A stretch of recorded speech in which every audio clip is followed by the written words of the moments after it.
morning, everyone. Welcome to our Redundancy Refresher webinar this morning with Sherrards Employment Law. My name is Anna Christie. I'm the Chief Executive of the Sussex Chamber of Commerce. So the furlough scheme comes to an end at the end of October, as you all know, and government have confirmed they will not be extending this. However, there is an announcement due today in terms of a promise for a package of jobs and growth. We shall see what that announcement is. However, many businesses still face a decision on whether to make people redundant and whether to restructure their businesses. So I'd like to introduce Dan Soanes, who's the Director and Solicitor at Sherrards Employment Law. He's an experienced employment law specialist solicitor who has represented clients at many employment tribunals.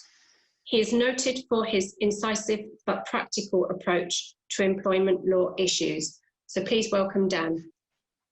Thank you very much, Anna, and good morning, everybody. Yes, today's called a redundancy refresher. It's a bit misleading, really, because there's nothing terrifically new about redundancy. The law of redundancy has been around for a long time.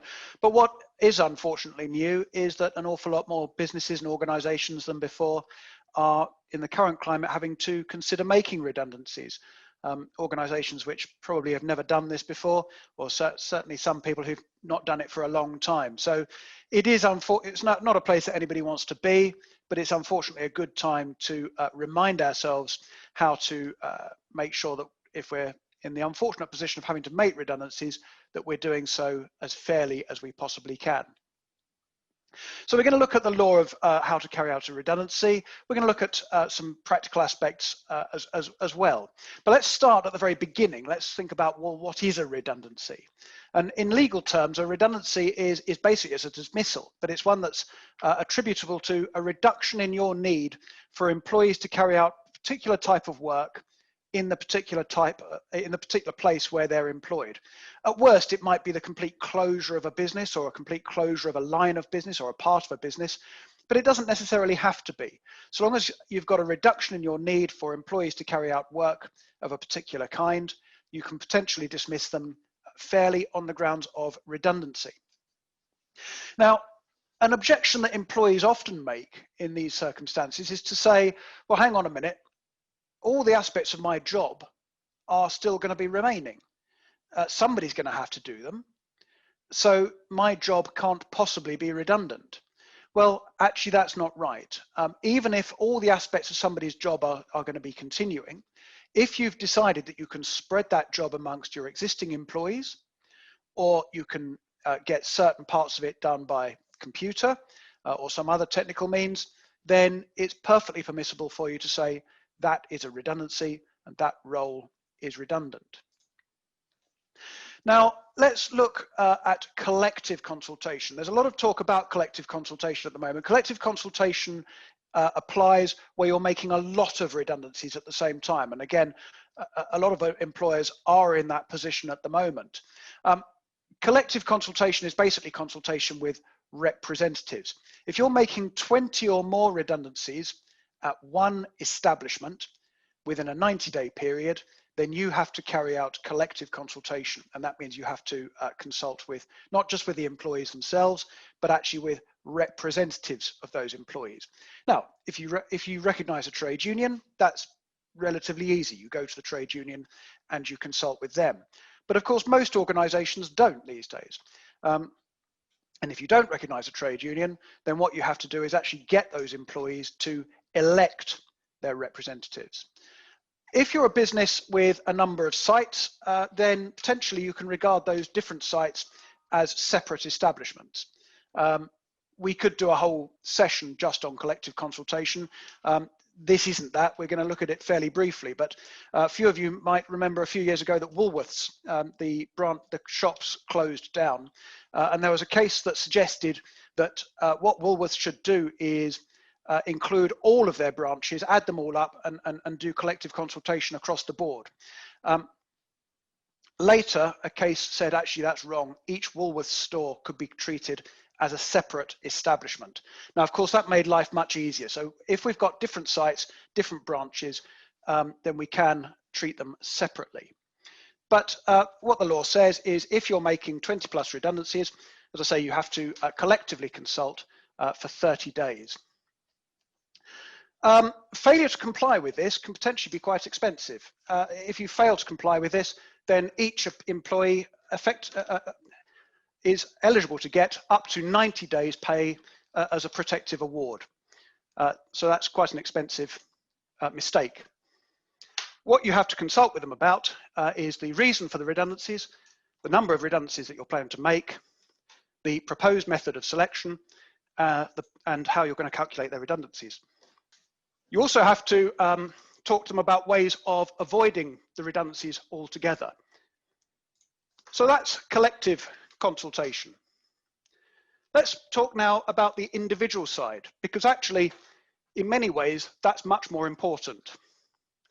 So, when we're talking about individual consultation, what we're trying to avoid is employees claiming unfair dismissal.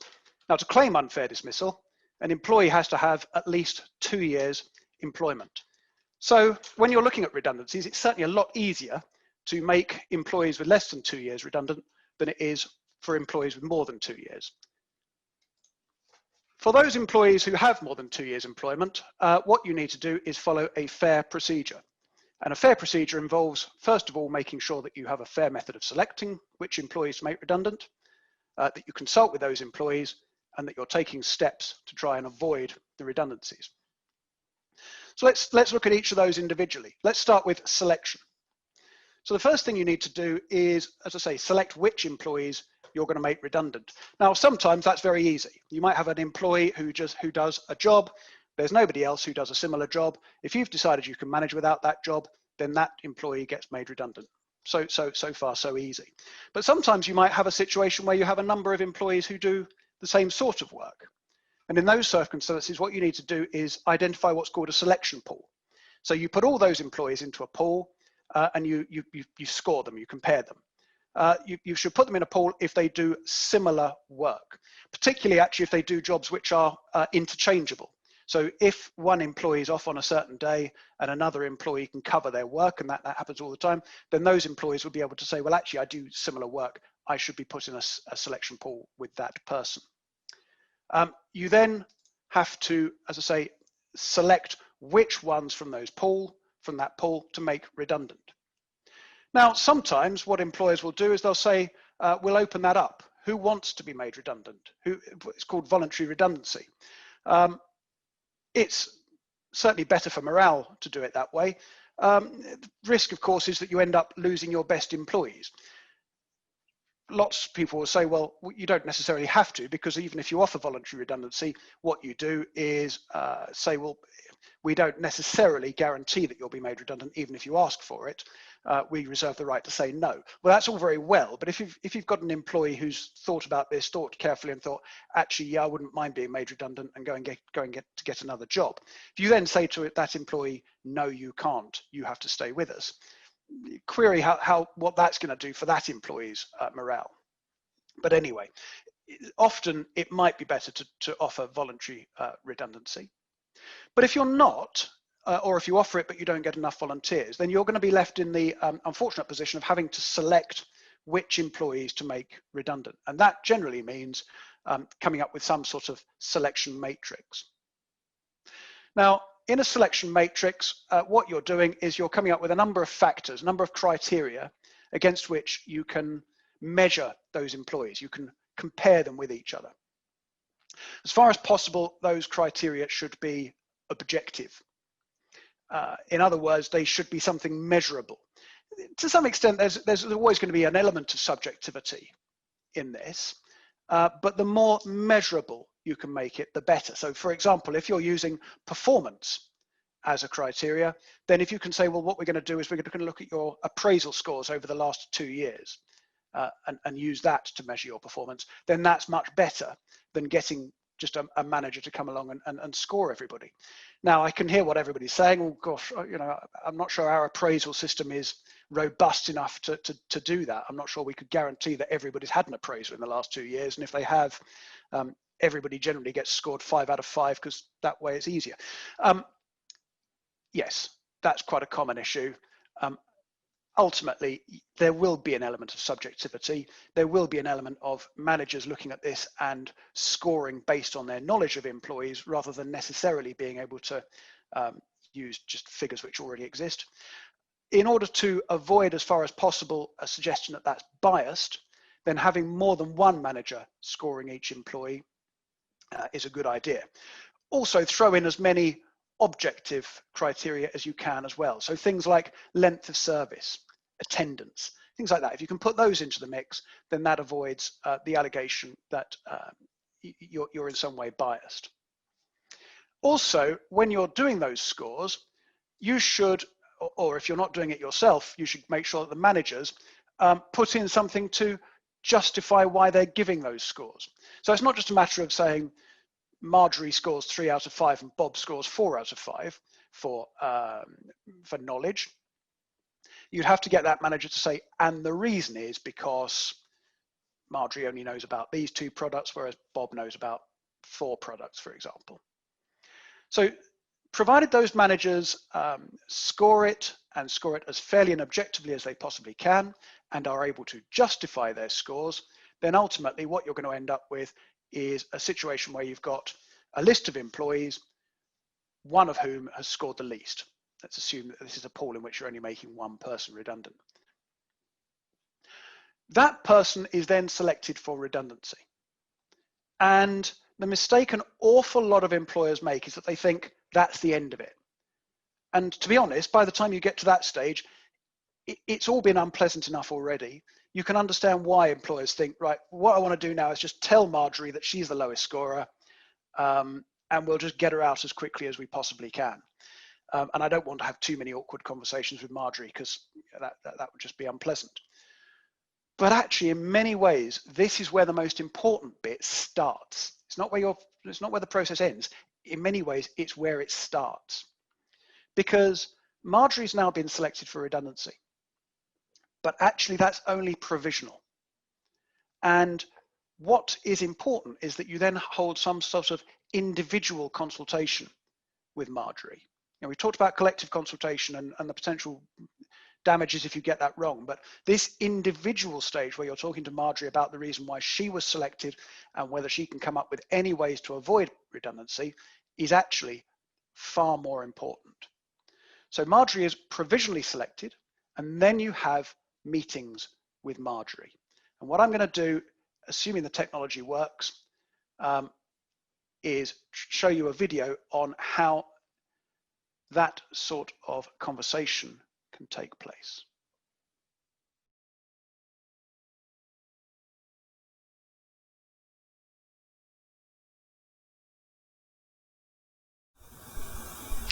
Hello Laura, thanks very much for coming in this afternoon.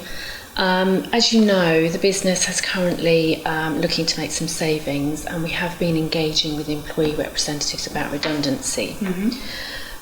You were, as you're aware, placed in the redundancy pool, and along with some other employees who do similar work to you. And out of that pool, we actually now believe that we may need to make 2 redundancies, unfortunately. There was a scoring exercise carried out against some pre-selected criteria, and unfortunately your score was the lowest in the pool, and therefore you have been provisionally selected for redundancy. I can give you a copy of your scoring matrix, which I can take you through. I obviously can't share your colleagues' scoring with you, but just to give you an overall idea of where you sat compared to them, is that their scores range from 25 out of 35 to 33 out of 35. And unfortunately your score was actually 23 out of 35. But if you let me take you through it, I can let you know exactly what was scored and how we scored it through. Yes, please. You may have some initial questions, but if not, I'm quite happy for you to then take this away and we can pick it up at a later meeting that I'll give you some information about. Okay. So one of the first areas that we covered was performance and job knowledge.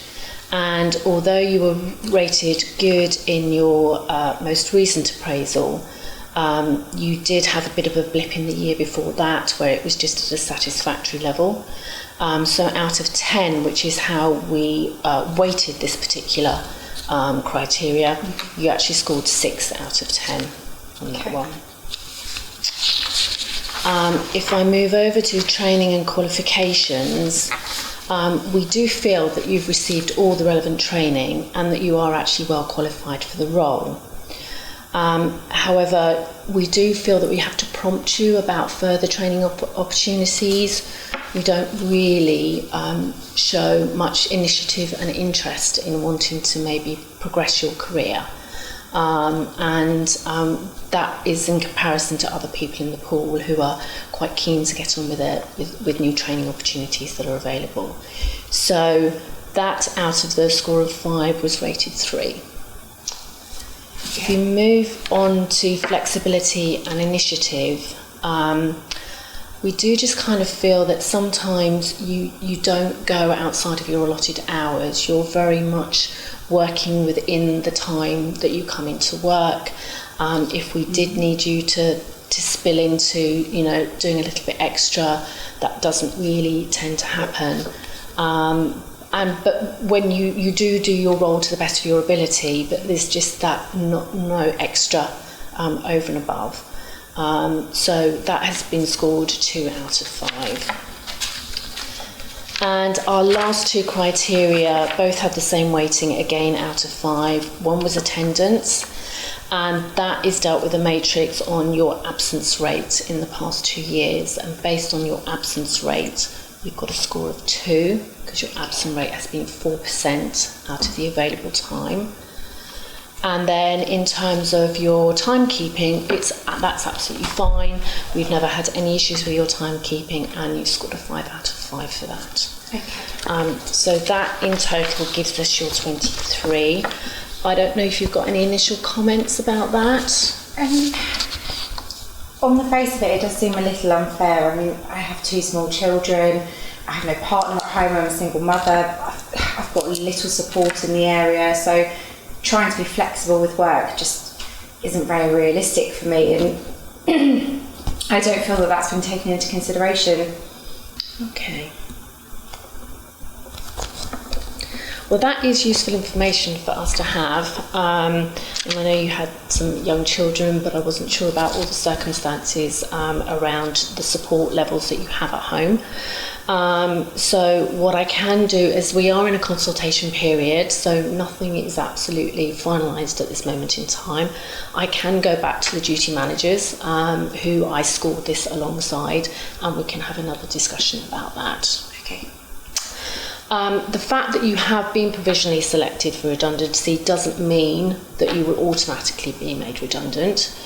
The next 2 weeks are really still a consultation period with you, and for us to look at alternative positions that we may have for you, maybe looking at some alternative working hours or shift patterns, that type of thing that may suit better. And basically also looking at the consideration I have said that I will take away on your scores. Okay. The other thing that we would like you to do during this period of time is maybe think if there is any suggestions that you can come back with about whether we could look at something alternative with regards to going forward with you. We do have some current vacancies that you may also want to be able to consider as suitable alternatives. So what I can do is I can let you have a copy of those after the meeting and get those sent over to you. And again, if you're interested in applying for any of these positions, then please let me know, and we can take that forward as well. So as I said, we've got a 2-week period now, so that will take us to the 7th of July.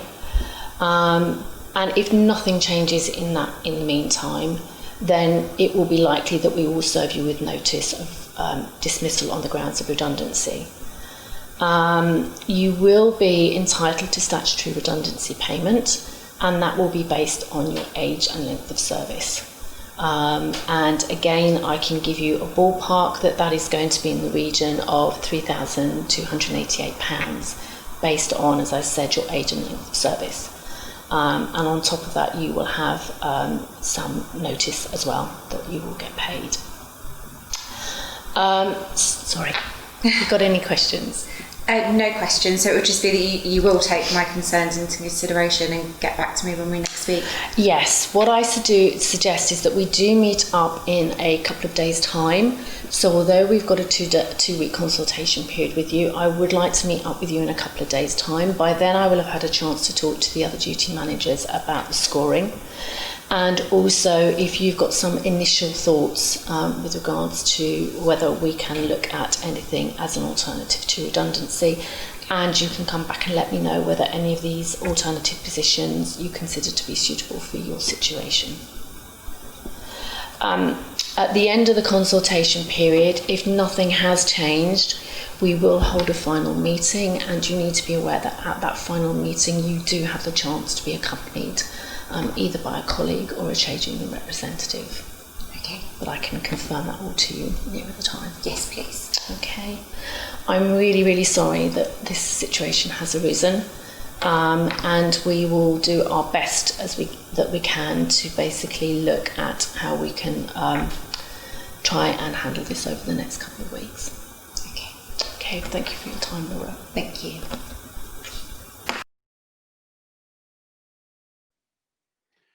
Okay, so as you can see, it's not a meeting that anybody wants to have. It's very awkward and unpleasant meeting, but it is also a very necessary meeting.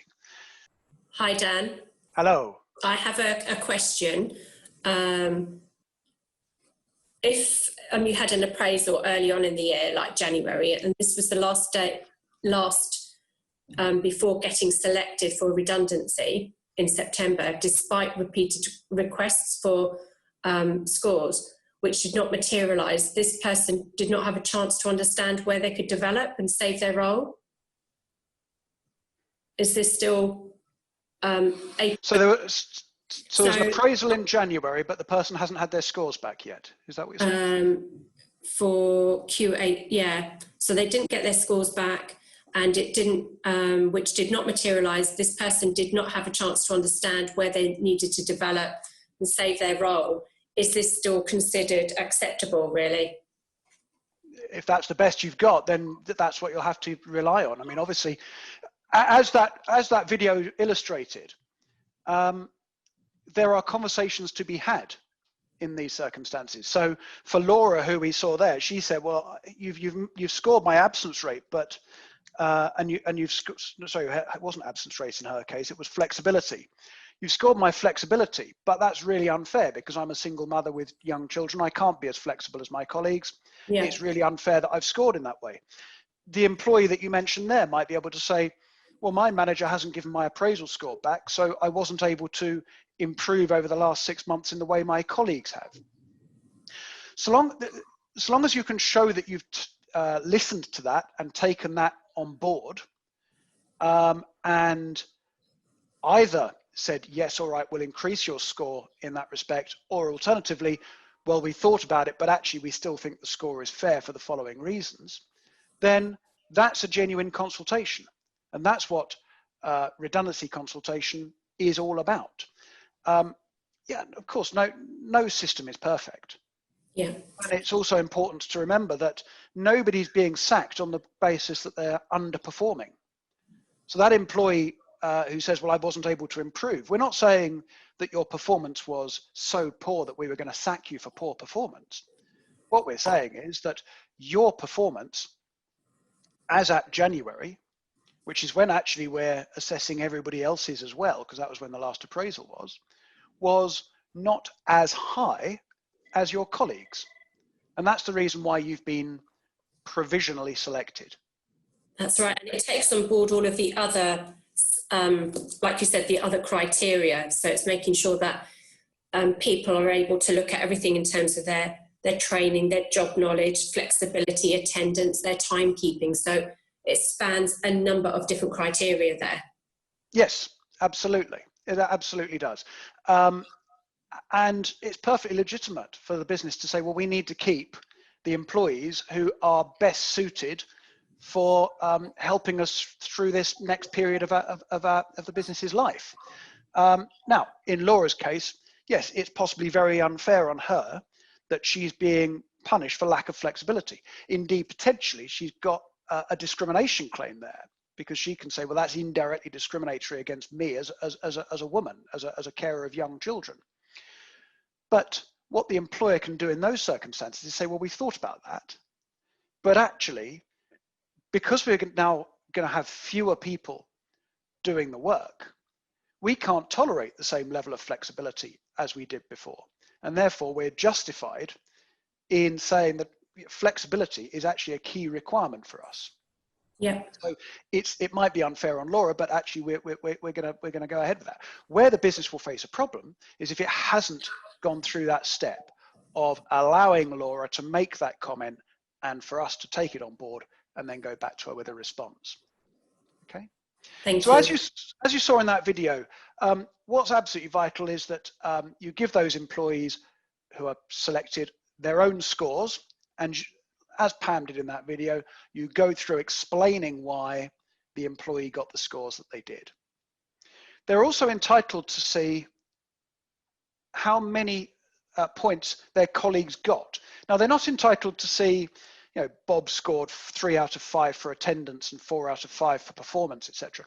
But what they are entitled to know, again, as Pam went through there, is that they scored 35 out of 40, whereas you only scored 23 out of 40. That way, the employee knows how many points they would have to make up in order to make their job safe. Okay, so that those other scores you can be anonymized. You don't have to tell them exactly who got what score, but the employee does need to know, look, you got 23 out of 40. In order to make your job safe, you'd have needed to score 27 out of 40. Now, the employee can look at that and think, right, well, in that case, all I need to do is go back to my employer and explain why I need to make up that many scores and why the scoring was unfair. It's also an opportunity, of course, as we saw in that video, to talk about all other things. It's not just challenging the scores. It's also, well, have you got any other ideas? If you reduced your hours, would that work for you? Would that work for the business? Are there any other vacancies that you'd be interested in? Now, of course, a lot of businesses and organizations at the moment will have no vacancies at all, but some might. And it's always a mistake to think, well, because this employee is senior, they won't be interested in a more junior vacancy. If you've got junior vacancies, share them. There isn't an obligation to create a vacancy for an employee, but there certainly is an obligation to be open and discuss other ideas. Don't leave it for the employee to contact you. You need to make sure that you're meeting with the employee at least twice, I would say, during that period. Another thing that's always tempting to do is go to the employees who've been successful and say, good news, you're absolutely fine. That's a mistake that one of my clients has made just yesterday, actually. It's great. Of course, you should be telling them that they're fine, but that should be also provisional. So just warn them, there is going to be a consultation period, so it's subject to anything that changes during that consultation period. Okay. Sometimes we won't be talking about just selection against a matrix. Sometimes we'll be talking about a restructure. So for example, rather than scoring 5 secretaries who do similar work, you're saying, right, well, this whole department's going to be restructured and employees are going to be invited to apply for new roles in this new structure. That's absolutely fine. But actually, at the end of that, the process is exactly the same. You have meetings with those who've been unsuccessful in being offered any of those new jobs. And again, you allow them to challenge that, and you also allow them to discuss other alternatives. So I suggest you have at least 2 meetings during that process with those employees who've been unsuccessful. All of these meetings, by the way, can be done over Zoom or Teams or whatever platform you're using. That even includes, if you're doing collective consultation, you can do those meetings over Zoom with your employee representatives. All of it, there's no law that says any of these meetings have to be done face-to-face. At the end of it, you're going to have a final meeting with the employee. listen to any last minute points that the employee wants to make, and then normally serve them with notice on the grounds of redundancy. Generally, employers at that point offer an appeal. Now, actually, there's no law that says you have to offer an appeal. It's not like a conduct dismissal where you absolutely do have to offer an appeal. There's no law that says that a redundant employee has to be offered an appeal. And as we've seen, in many ways, actually, the appeal is front-loaded. The appeal happens before the employee is served with notice because they're given a chance during that consultation period to challenge their selection. So that, in a way, is the appeal. But most employers do say at the end of that, again, even after the employee's been served with notice, that they'll have an opportunity to appeal if they want to. And that's, again, an opportunity for another manager, preferably, to look at the selection, look at the process, and decide whether the decision to make that particular person redundant was fair or not. Let's talk briefly about employees in a very specific and very special situation, which is those employees on maternity leave. Employees who have already had their children and are back at work, they're reasonably protected, as we saw with Laura, but actually the employer can say, we're justified in saying that we need flexibility. Employees who are pregnant, there are certain protections. For example, if you're scoring them against attendance and they're able to say, well, for 3 of those months I was having appalling morning sickness, you'd be obliged to take that into account. But actually those employees don't have any protection against being made redundant. Employees who are actually on maternity leave when this redundancy takes effect do have a much, much higher level of protection. Because those particular employees, from the moment that the redundancy situation becomes known, are entitled to be offered any suitable alternative vacancy that you've got. Not considered for, not given an opportunity to apply for, but actually offered that vacancy. Now, again, for a lot of organisations at the moment, they'll say that's absolutely fine, we haven't got any vacancies. But consider for a moment that redundancy situation that we looked at a moment ago. So, all right, so here's a redundancy, a restructure situation. So in this, we've got a current structure in an IT department of 1 IT director, a projects manager and a help desk manager, and then 2 support staff reporting to them. And what we're proposing in our restructure is instead, we're going to have 1 IT manager dealing with both projects and help desks and 3 IT associates. So that is the sort of situation where rather than doing a selection matrix, what you'd probably say is to every single one in the current structure, your job's being made redundant. Your job is going to cease to exist. But there's some new roles which are being created and you can apply for those jobs.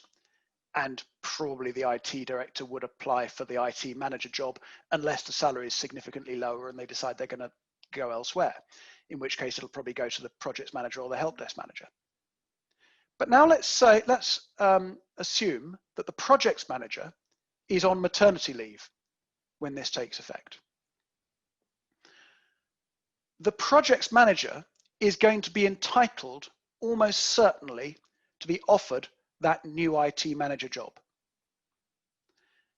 Even if actually the help desk manager is much, much better than them, and in a competitive recruitment exercise, it would always go to the help desk manager because they're really good. That's not something you're able to do. You're going to have to offer that job to the projects manager. Unless, of course, it's utterly unsuitable for them. But if they've worked as a projects manager and they've got some help desk experience, the chances are they're going to be able to say, that's suitable for me. Now, even though it might be a step up, again, the employee in that circumstance is likely to be able to say, well, that's my job. I'm entitled to be offered it. Okay, so that, again, that's come as quite a surprise to a couple of my clients in the last few months of assuming that they could select which employees to put into the new roles in a restructure situation, and suddenly discovering that they couldn't. Any questions on that so far? Any questions that anybody wants to share with us? No, not at the moment. Okay, that's fine. Let's look then at the question of suitable alternative employment. So it might be that in a redundancy situation, you're wanting to offer jobs to people, and you might be saying, well, we think this job's suitable for you, we think you should be moving into it. If the employee says, actually, I don't want to, I'd rather take a redundancy payment, the employee is in quite a strong position, actually. If the employee wants to say, I don't think that job is suitable for me, it's very difficult, actually, for the employer to say that the employee should be forced to take that job. Okay, let's finish then on a question. So Felix is underperforming, and a decision is made to make his role redundant as part of a wider restructure exercise. Wait 3 months and then replace him. Is that a good idea? Is that going to work? Oh, there's a few people flashing, but brave enough to do it in writing. Absolutely not. Oh, well, absolutely not is the answer, is it? I believe so, yes. That you can't, yeah. You can't wait 3 months and then replace him. I believe wouldn't that be constructive dismissal? Well, it's not constructive dismissal, is it? It's actual dismissal. So constructive dismissal is very different. Constructive dismissal is where an employee resigns and is able to say, well, I resigned because basically you made my job, my life intolerable, and therefore I had to resign. So effectively, although I resigned, I was dismissed. So this isn't constructive dismissal. The employee hasn't resigned. He's been sacked. So if they're underperforming, they've been sacked, then yeah, surely you can.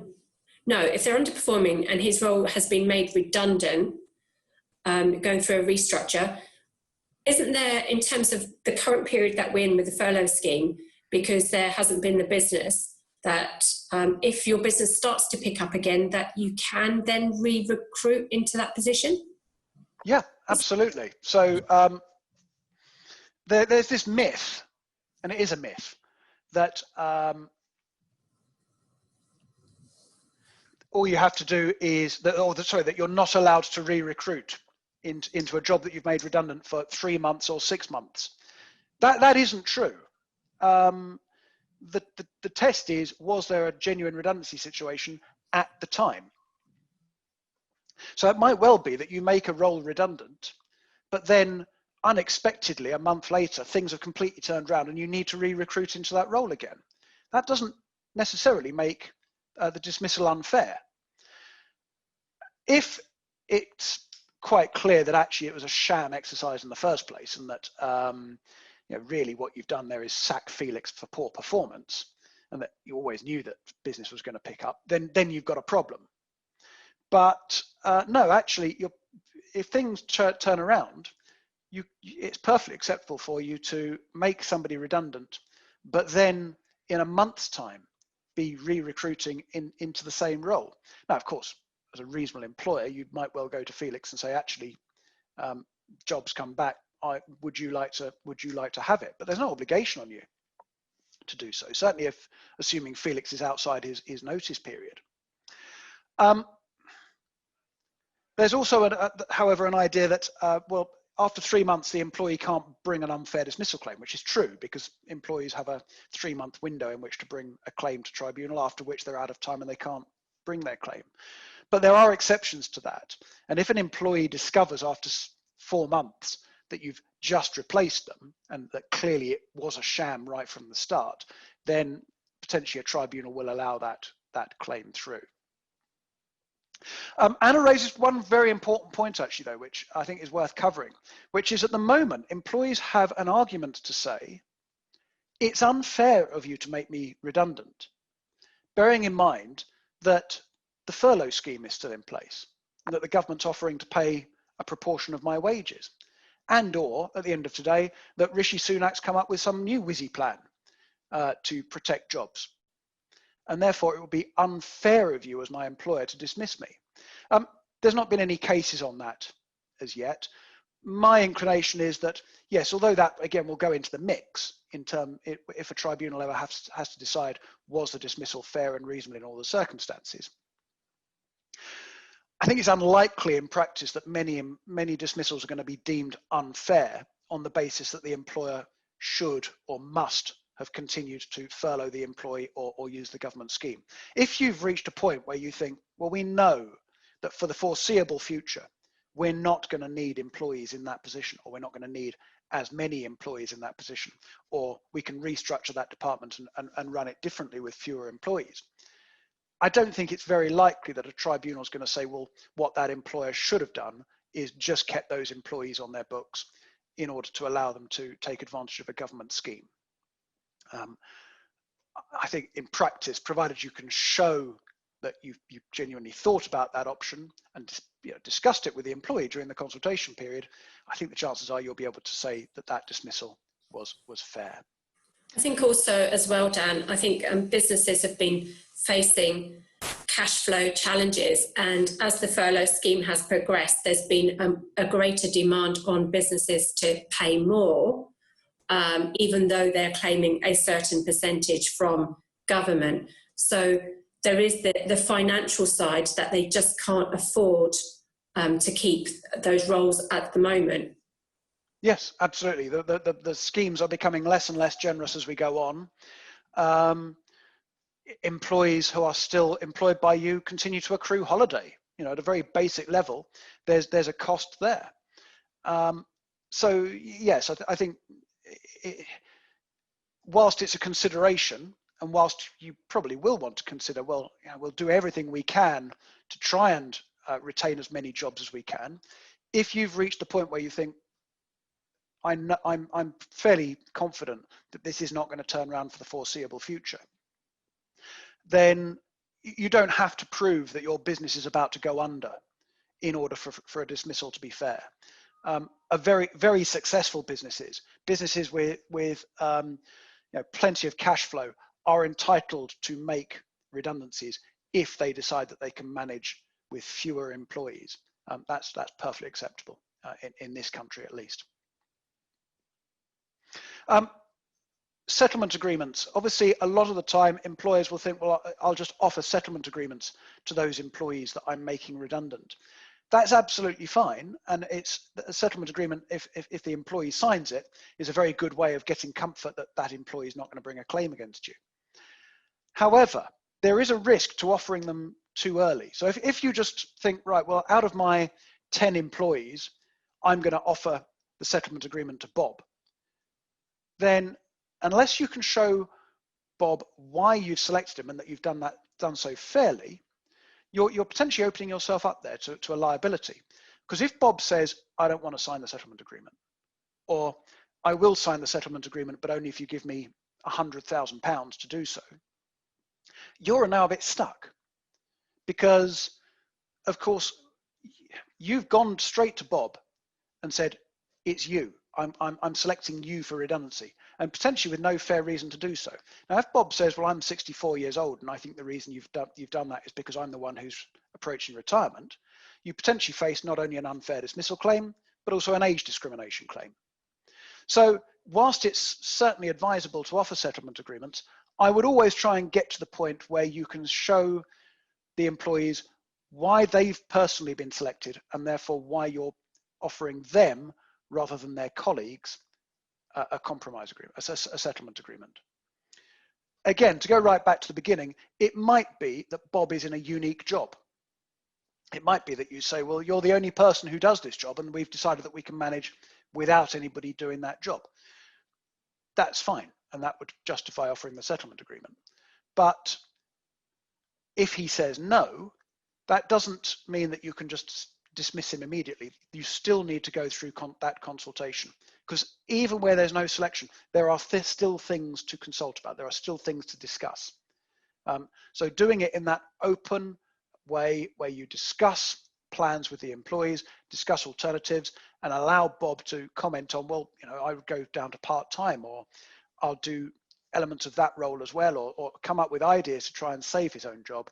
Provided you've done that and taken those ideas on board, you're not obliged to say yes, but you are obliged to consult about them. Okay. I think that's probably enough employment law for one morning. So I'm going to hand back to Anna, unless anybody has any last minute questions. Thank you very much, Dan. But it will be interesting to see what does happen, as the furlough scheme comes to an end. Businesses will be making those decisions now. So it's just making sure that they follow the correct process so that they're not liable for any other, cases against them. And it'll be interesting to see what announcement is made today about a package of jobs and growth and what that looks like, or whether the furlough scheme is going to be adapted to sector specific that struggled. Some sectors have struggled a lot more than others. So it'll be interesting to see what the announcement is today with regards to that as well. But thank you so much for your time. There's no questions I can see from the chat or people raising their hands, but thank you so much.